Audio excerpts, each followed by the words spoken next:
teachers are under enormous pressure.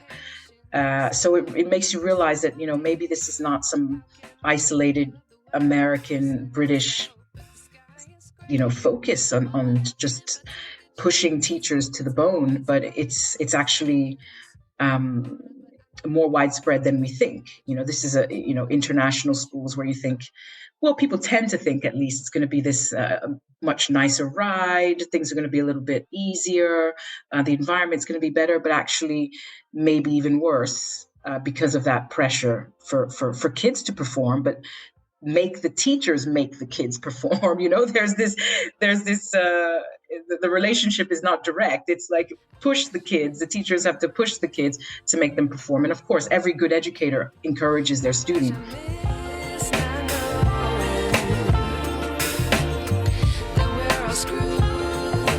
But I know I gotta do it. The truth is hard to swallow. I think I'll chew it. A few years ago, I started writing a fictitious story based on my time as an educator.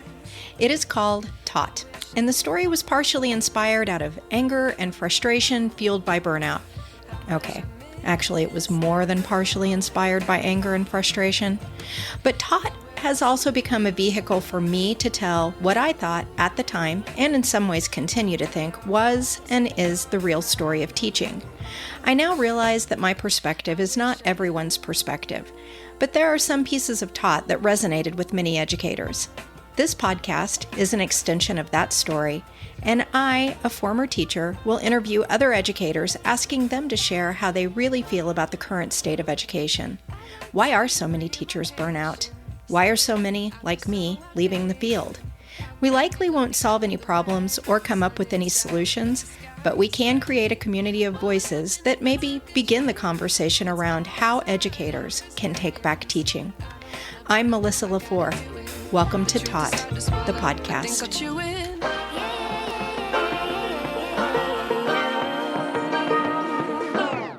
I like to be educated, but I'm so frustrated. Hello to my loneliness. Hey everybody, just a reminder, this is part 2 of a 2-part episode. If you missed Isabelle's part 1, it's episode 17. So go back, give that a listen, and then join us for today's program. Thanks. So you are still working in education though. So you're not in the classroom. No. You decided to leave that and do something different. Tell us a little bit about that. Okay, well, when I moved to Portugal, I knew that I wanted to do something in education, but I was pretty much set on not working in the classroom. And as teachers, we do gain a lot of skills that we don't often recognize. So I've actually written some of them down because it's almost like a shout out to teachers too, because we kind of think we've been institutionalized in this school and all we know how to do is X, but actually we've got organization skills, management, data analysis, report writing, tracking and monitoring, assessment, ICT skills, presentation and communication skills, dealing with difficult situations on the spot.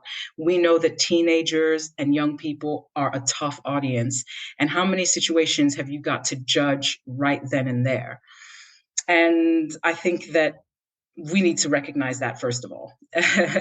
So I think thinking, okay, well, I'm going to go out and teach is, it's just too much of a limiting word. I think it doesn't encompass all the things that we actually do. So I thought about all the things I had to offer and all the things that I did as a teacher, because you're not just a teacher, are you? You have a lot of pastoral roles. And one of mine was working with the A-level students, the sixth form students, which is 16 to 18.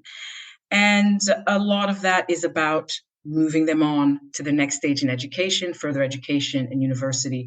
So after a while of thinking and working with students remotely, helping them get into selective schools, could be university or selective secondary schools, test prep, those kind of things.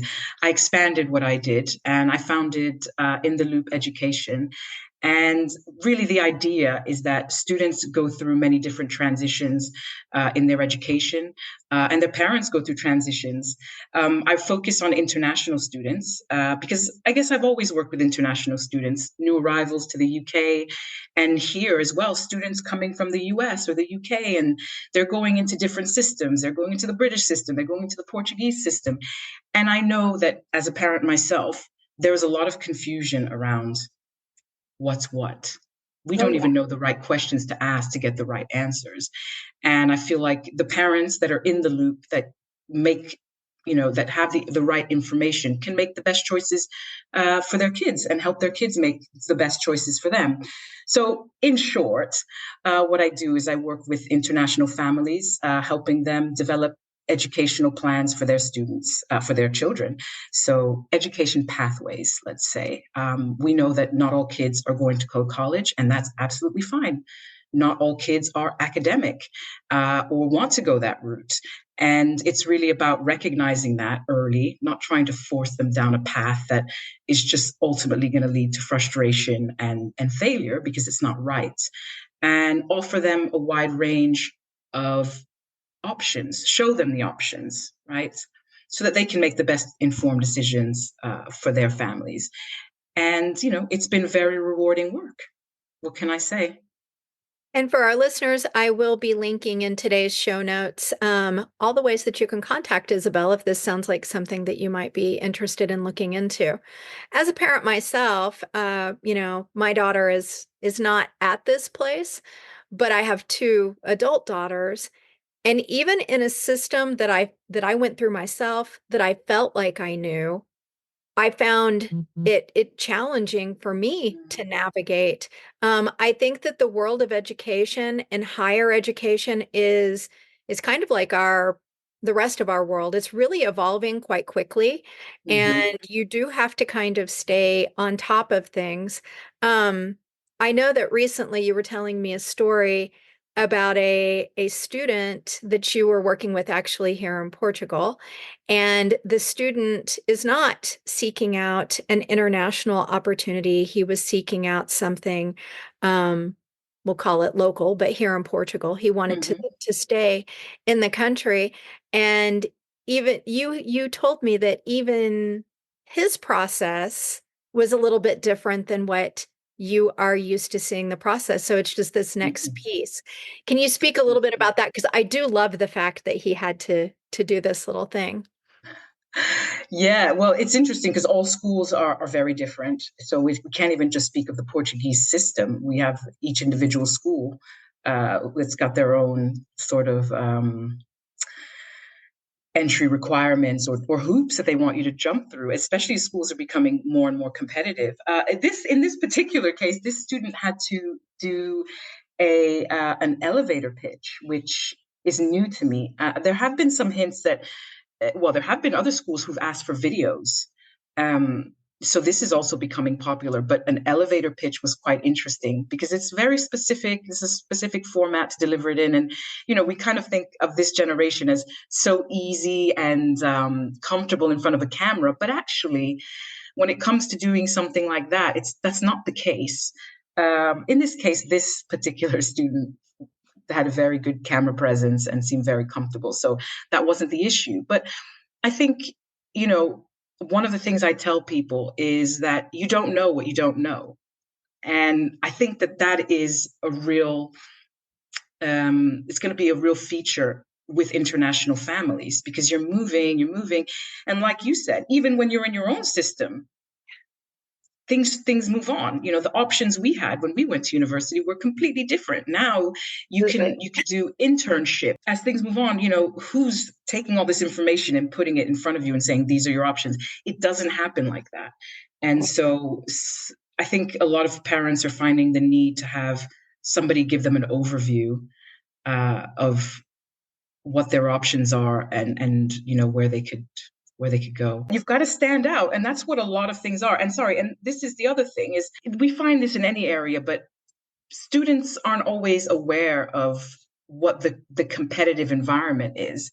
Say you go to a school and you are the smartest in your class. Well, you have maybe an inflated impression of how you fare amongst a wider range of kids, but it could be completely wrong. And so, perhaps the way you sell yourself is not as strong because you have no idea what other kids are doing. And I find that to be even more true in an environment like here in Portugal, where students are coming from many different systems and backgrounds, and they're in a new one that their parents don't understand. And it's maybe only too late when they realize, oh my gosh, I don't have that experience, or I never did any of this, or I didn't get that grade, because they're not aware of what the expectations are going to be in a few years' time. By the time they find out, the kind of scrambling. So I think when you're in your system and you're in a school, your teachers kind of signpost these things to you, don't they? They tell you, next year you're going to be doing this. In April we're going to be practicing that, and you've got things clearly signposted. But in this environment, that signposting is missing, Yeah. and there is no push. There is that teacher not saying, "Come on, let me have a look at that personal statement for you." There's no one doing that, and so there is a sort of need for someone to come in and be that person.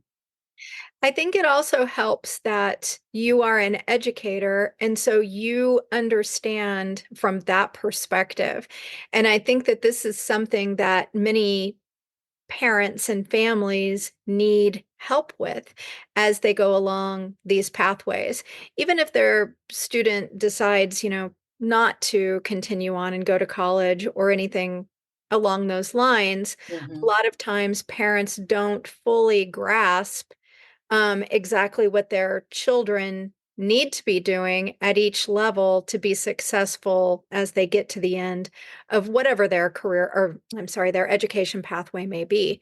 So I think having guidance is super helpful when we know our kids are on this trek and we're not Absolutely. 100% sure how we can support.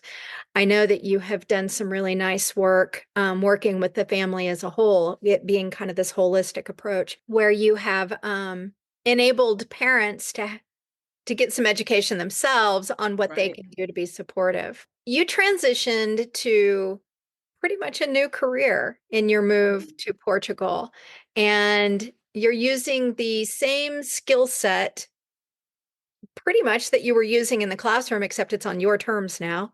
Absolutely. What advice would you give other educators? Because this is something that comes up. It comes up in all the teacher blogs, it comes up everywhere you're looking. And you kind of hit on this already, but I'm teaching. I don't know what to do if I'm not a teacher. And actually, I'm going to ask you to talk about two things. The first one being what advice you would give, but maybe even before that, it's a little challenging to come into the Portuguese system and become a teacher. Not because I mean, they have high expectations for their teachers, but teachers do not get paid well and they work a Mm, lot of hours here. So absolutely. I can, perhaps you could give a little insight on what teaching is like in Portugal, so that our listeners kind of understand why you didn't attempt to go that route. And then give a little advice on what advice would you give to teachers who want to continue to work in education, but not necessarily in a classroom setting? Okay. Well, I don't have any direct experience working in schools in Portugal, but I make it my business to speak to teachers, uh, just from a point of interest, and just because, well, they're educating my kids, I want to know what this is like. And I've spoken to teachers about it. And, there are some, beside low pay, long hours, lack of appreciation, which we're finding a lot in Western countries. I would argue that the conditions are very different in Eastern countries, where I have many students too, and teachers are highly regarded. But that's just a generalization on my part. But you know, there's also a system in Portugal where every few years the teachers can just be moved. I remember, I think they call it concurso, and one of my children's teachers, she was from Coimbra, which, well, for well, I'll give the listeners an idea. To this area, she was probably about 2 hours from her home. And how it works is after 4 years, they decide whether they're going to change your school. And it could be completely out of your district or area. So I know for a fact this teacher was not in the home that she owned, and she was having to rent an apartment with her daughter. Her daughter, of course, was then displaced from her school because her mother has to move. And so they move as a family, and she's put in another school. And the husband was a teacher, and he was somewhere else in another part of the country. And, I found this almost hard to believe, almost to the point that well, not almost to the point that I had to ask other teachers about it. And it was true. And, some teachers do stay within the district, but you know, they have to move to another school, which, you think, okay, fair enough. Let's keep schools, let's keep teachers moving a bit. But you also think, hmm, is it right to make them have to go? I just feel like it disturbs your life. It disturbs, you have a family, you have children, and you're potentially having to work 2 hours from where your home is and move and take on an additional expense of renting. And I completely feel for teachers. I don't get the impression that CPD um, is that, would you use that in the States? CPD, continued professional development? Yeah, professional development is probably Professional development. continuing CPD education. is widely on offer either, like a sort of, keep our teachers abreast of what the news, what's new in education, or how they can, manage this or that.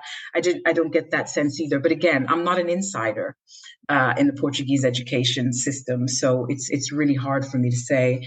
But these are just some conversations I've had from Well, teachers themselves. I think when as an expat, an immigrant coming into the country, when the biggest concern for most of us in putting our children in the public system is how often the teachers go on strike, Mm, that's pretty telling mm, about how challenging that work environment is because absolutely. uh, any I feel like none of us go on strike unless it's a last resort. And that's in the United States. I'm going to assume it's the same in Great Britain. Um, Not very I think it's common.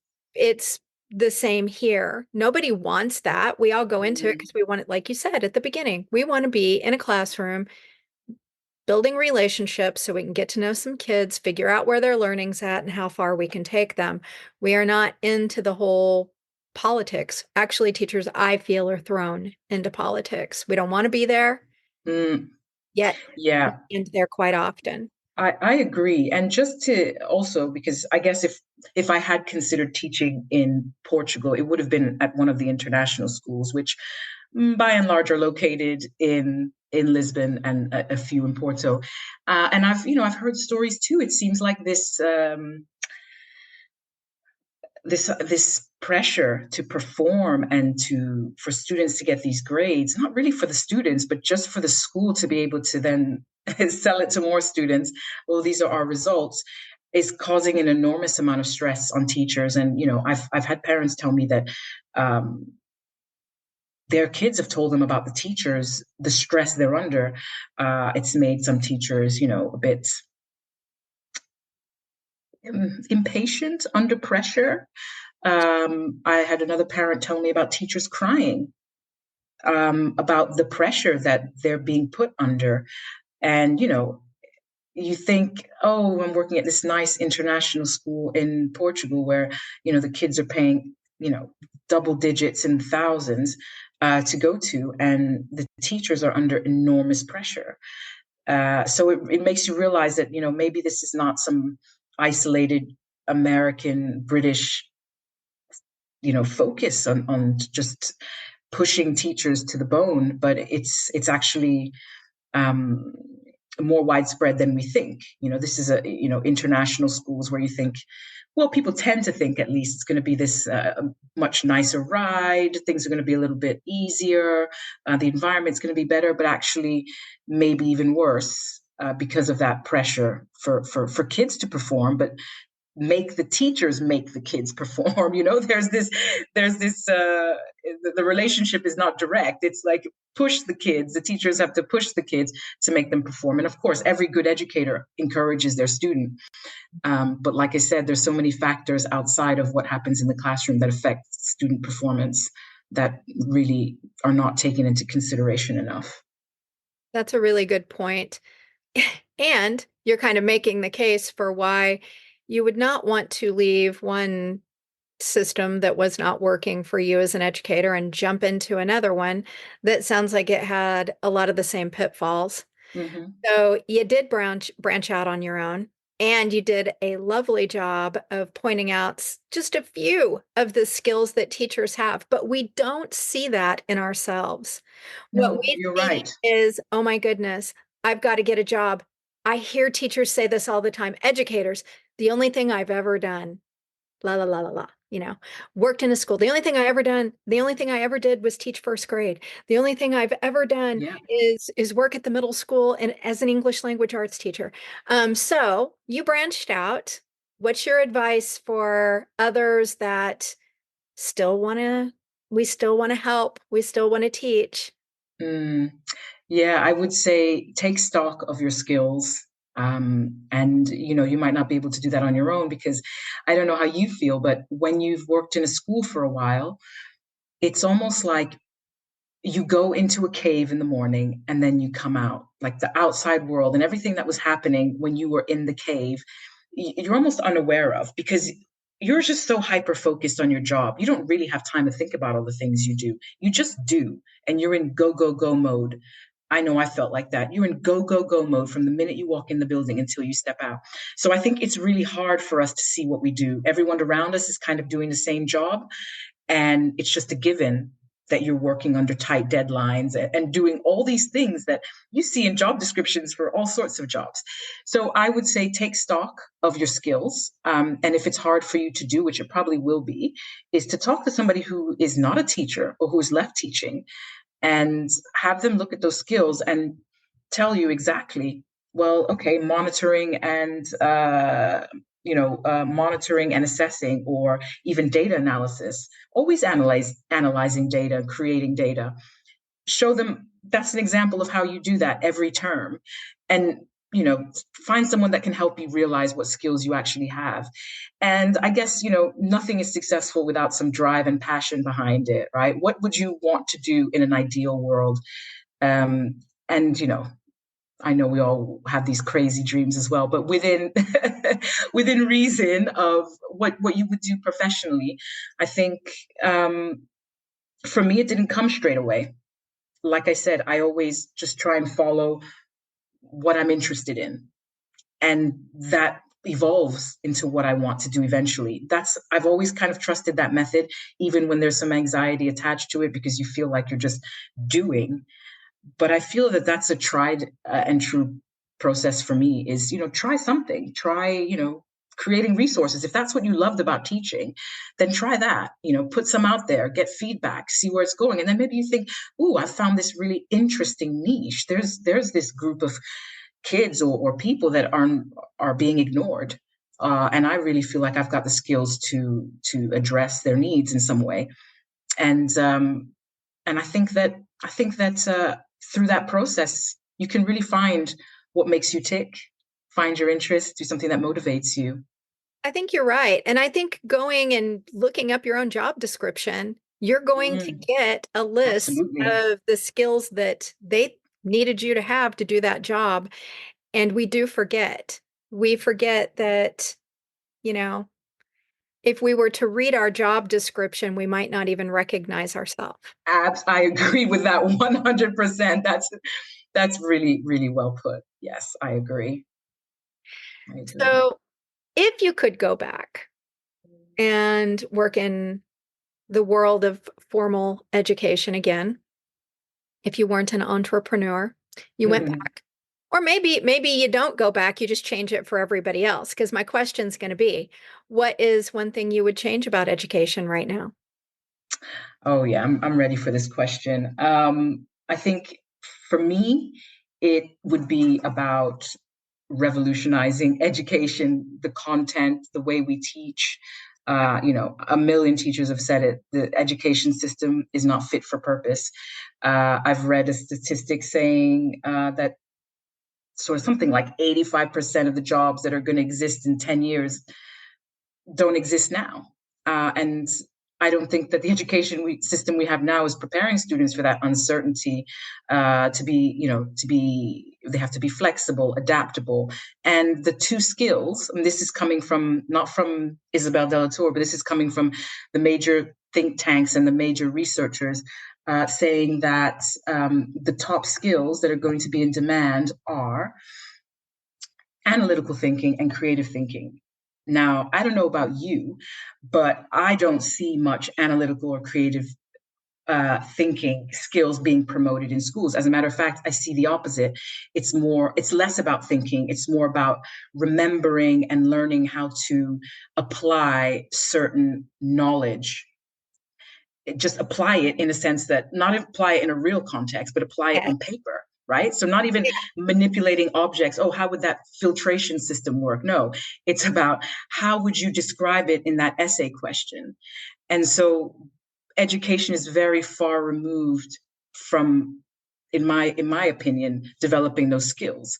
So I think the education system has to move more towards um, letting students problem solve in creative ways, talking problems out, working out solutions, manipulating objects, building things, making things. It needs to be far more interdisciplinary as well. I think learning, in learning, I would say when I look at students and I speak to students, I can see that they've compartmentalized subjects. So, the overlaps between, any subjects aren't really seen in their head. The English belongs there. I will write well on my English essay, but I will go in history and forget all the writing rules because good writing belongs in English and history, I just need to do this. Or, they're not making the links. And that's really dangerous because our world is interdisciplinary. We don't live in a subject. Right. And so I would say top things would be promote the types of skills that are going to be most in demand: analytical thinking, creative thinking, get students manipulating objects, and cut out a lot of the stuff that kids just aren't going to need in school. They just don't need to learn, or they don't need to learn in a school environment. I think that would solve so many problems, Melissa, because students, you know, they resist the things that they don't think they're going to need and they question it constantly. And as teachers, sometimes we even have to make things sound important just so the kids will do it. Miss, why am I going to need to know this? And you're like, well, you're going to need that to pass your test. And that's just not a good enough answer, is it? No. It needs to be relevant. And I don't think that a lot of students buy in Yeah. to that. They're reluctant learners because they don't see the connection. And I think that's, the job of, I think it's the job of teachers, but we don't really have the say, do we? That's the people at the top making decisions and not really consulting with the people that are on the ground. And that's the real shame. Absolutely. And I think that it's a bit of a societal failure as well, Hmm. because I still believe that our education systems have become a childcare service from Hmm. age 5 to age 18 for a lot of people, not everyone. Yeah, Um, sure. and it's like, well, while you're there too, you can get what you need to be successful later on. But this is a combined approach. I don't think that any education system can be successful without the buy-in of all the stakeholders. And our families are stakeholders too, because they're sending their Hmm. most precious resource. We're trying to help, but that bridge has at some point broken. When the bridge Absolutely. is not strong. Mm. It is for some families. But we have more and more each year that they're very disconnected from what their kids are learning. So Yep. Absolutely. Yeah, I agree. So I have another question for you. As you know, I Mhm. ask the same questions every podcast, and this one's a little tougher. You did, spend some time in the classroom. And one of the things that I am finding via the podcast and via the interviews that I do is that most of us have had some some firsthand trauma or at least secondary trauma as a result of being in the education system. So, what is a traumatic moment that you're comfortable sharing that you have experienced directly due to being an educator? Yeah, well, it's a mix of two things. One was an actual event, and the other is just about a first year of anxiety. Really, just the kind of anxiety that makes you shake. I worked at a school where there were a lot of confrontational kids, and that year the school had made a decision that was very unpopular with the year 11s. So they're talking about 16-year-olds, and they were upset, and they were going to let everybody know about it. I was new teacher, new to the school, so kind of me and my colleagues were on the receiving end of a lot of this anger. And you get yourself in a lot of situations where you are challenged by the kids in a very public way. So you ask a student to do something and it becomes a confrontation. They might get out of their chair. They might come close to you and argue. And, you have to be this adult with the right answer all the time, which is a really stressful part of teaching when you are, especially when you're new, but in general, just as a human being, you just came here to teach. And I found myself in that situation quite a lot that first year. And there were 2 days a week where I had this particular class that I just dreaded. There were, like a couple kids in there that just were impossible. And so I think going through a full year of this anxiety on the way to school and, just feeling this real tense, just your body just being very tense until that last, of course it would be the last class of the day, so you've got it all day long with you, was very, very um unsettling. And it wasn't a great way to start your career, because set that kind of set the bar for normalcy, if Mhm. that makes sense. Yeah. um and later that year, there was also a student that was stabbed and murdered, and that was sort of that same cohort, and that was very hard because, I mean, like with anything, you watch the news and you see knife crime, which is a big problem in London schools, in London in general, and a lot of young boys lose their life to knife crime. And it's like with anything, when it happens so close to you, to somebody to somebody you've taught, it's unbelievable. It's just like you just find it so hard to believe. I didn't have a particular connection with the student, but it was cordial. He was in my class. I knew who he was, and that was enough. He was a 16-year-old boy.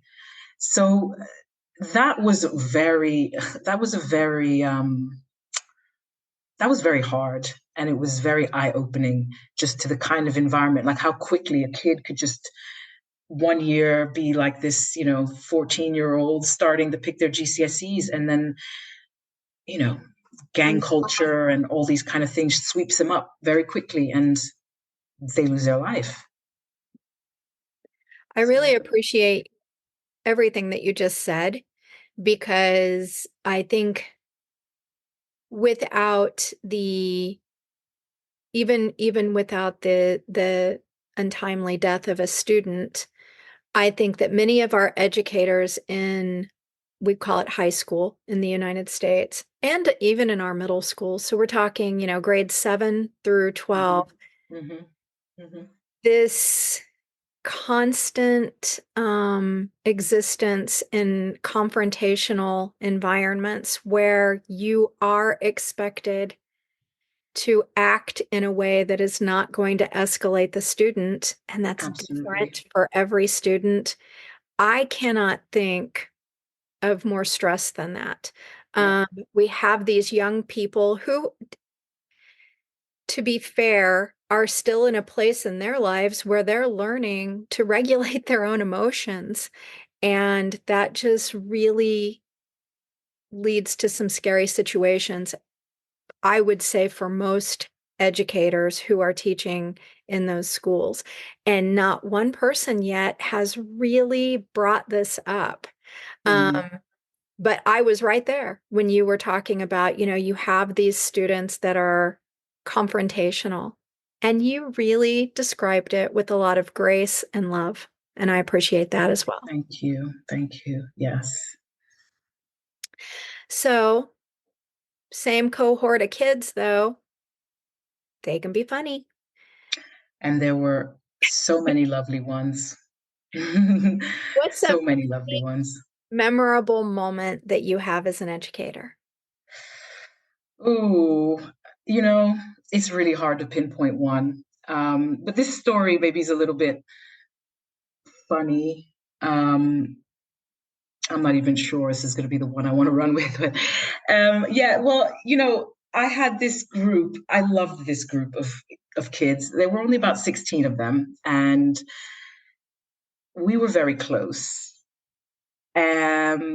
When I became pregnant with my first child, I believe that I was doing a great job at hiding it. I mean, I didn't really feel like there was much to hide. And I remember somewhere around 8 weeks or something like that, one of the girls, her name is Ruby, she came up to me and she was like, "Miss, we think you're pregnant." And I just thought to myself, oh, these girls, well, it was the girls for sure. They are so observant. And if I looked at myself, I couldn't tell you one thing that changed. But here they are whispering about it. Clearly, they had been talking about it. They'd identified the fact that I was pregnant. And, you know, it's a very interesting thing with working with young people and being an educator is that you don't really see your full impact on them until only in certain moments. And the reason that this particular one was memorable, along with times where it's your birthday or you leave, is that the kids come out and show you how much you mean to them. And, it was very like Mrs. Pregnant, then, the gifts start and the cards and the talking about the baby. And they've really become involved in your pregnancy. Yes. And, you know, it's just a lovely thing. Every day you could walk around feeling like you're underappreciated and you are forgotten and the kids take you for granted. But actually, there are those moments where the cards come out, the testimonials come out, and they're telling you that you're the best teacher you ever had, or if it weren't for you, they would have never done X. And you just think, gosh, you could have shared that a little bit. You could have spread all that praise throughout the year a bit. But it's there. And that's the thing with teaching. And that's why one of my favorite quotes is, not everything that counts can be counted, and not everything that can be counted counts. It's because, we spend a lot of time in education looking at baseline data and seeing how much the children progress and did they meet that target. But really, there are so many, unquantifiable things that happen in a classroom, in a school, in the school community that, you know, are are very, very important, and they just don't get taken into account. So I think that moment, well, those kind of moments were memorable for exactly those reasons. I love that. Is there anything else that you would like to share before we say goodbye today? um, I don't think so. I don't believe that I do, but if I do, I'll be coming back to you. I wish I knew.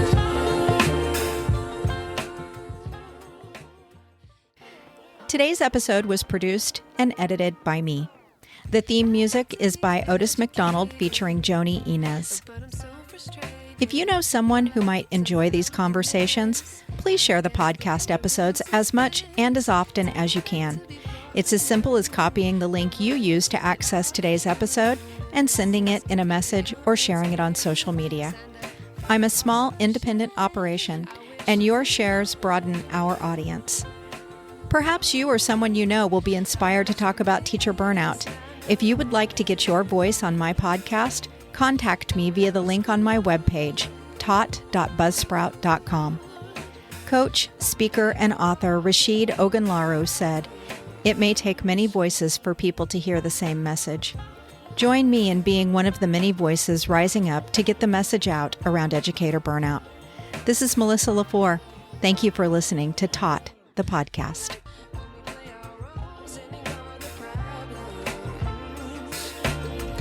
I wish I knew.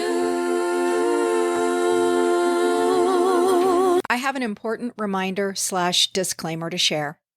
The views, thoughts, and opinions expressed by the hosts and guests on this podcast are their own and do not necessarily reflect the official policy or position of any other agency, organization, employer, or company.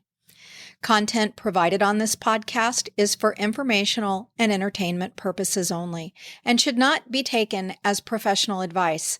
We encourage you to do your own research and consult with qualified professionals before making any decisions based on the information discussed in this or any other episode.